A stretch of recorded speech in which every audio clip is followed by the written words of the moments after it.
Family, what up? We're back.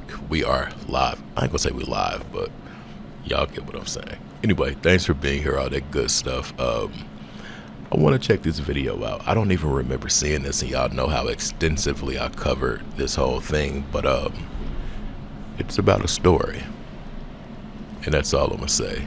But I do want to thank y'all for being here. I want to thank everybody that looks out. It does mean a lot. And 1 second.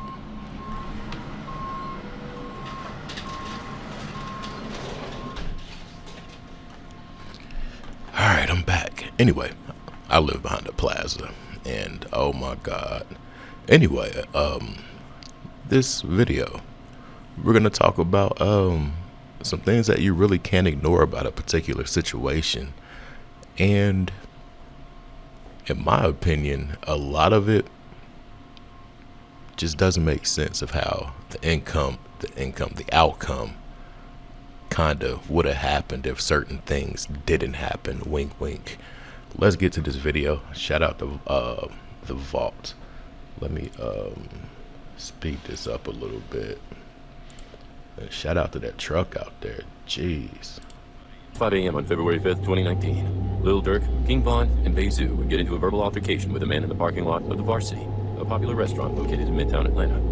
The man, whose name was Alexander Weatherspoon, was a 23-year-old Vice Lord member and was known on the east side of Chicago for cracking cards and scamming. Witnesses say that the altercation would soon turn... Cracking cards. That is scamming, for real. I'm not into it. I don't condone it at all. But it's a popular thing of, like, it's like the Gen Zs for real. Like, they are going nuts with that whole thing. Violent after 13 shots were fired, hitting Alexander Weatherspoon once in his femoral artery. Weatherspoon would then stumble across, but on May 4th... If you want to build an... So, there's a dude named Hella Bands, and I don't know if this is him. Arrested by the Chicago police on charges related to the Varsity shooting back in February 2019. 9 days later, Bay Zoo would also be arrested by the Chicago police with the charge being fugitive from justice, out-of-state warrant. Then on May 29, 2019, the Atlanta police would issue an arrest warrant for the final suspect in the case, Lil Duurk. The warrant would be charging Lil Duurk with 5 felonies, a major one being an attempted murder charge. The charge of that sentence usually carries 10 to 20 years in prison. You're accused. No. Lil Duurk would then proceed... That gray sweatsuit, y'all. That gray sweatsuit. Let me see something real quick.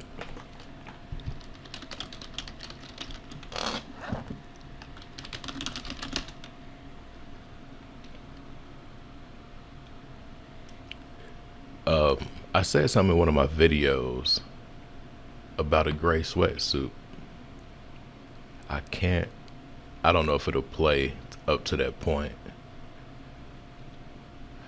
A lot of people with this situation, some people say it's this situation, some people say it's the Big Mike situation. But bro was not at a point in his life and career when that stuff happened with Big Mike to where he could have got him out and had him live at his house. Like, I wish I could see the gray sweatsuit scene. I really do. Anyway, let's get back to the story. And nothing to run from. Did you commit the other crimes of which you're accused? No. Lil Duurk would then proceed to surrender himself to authorities at the Fulton County Jail later that night. Dude's eyes irritate me. To be Lil Duurk's, hanging out the window of a gray and red camo Trackhawk with 300. Another interesting piece of evidence brought up in court was the fact that there was allegedly surveillance footage that would show an arm of an individual rumored to be Lil Duurk's, hanging out the window of a gray and red camo Trackhawk with 300 plastered on the side while firing a firearm. You see, Mr. Bank? It just doesn't sit right, y'all. Like,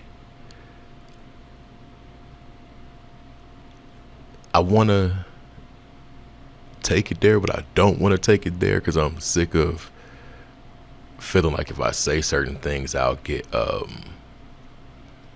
shadow banned or whatever. But I just feel like it was a whole thing from the start with Von. And I feel like it was accelerated by this situation. Like, yeah, let me just shut up. I'm yapping. His arm out the window, firing several shots at the victim, towards the victim. Prosecutors would describe the case as gang-related and even had a Chicago police captain fly all the way down to Atlanta to confirm to the type of arrest as long as he wears an ankle monitor, follows curfew, and stays away from firearms. Later that night, Lil Durk would excitedly go live on Instagram as he is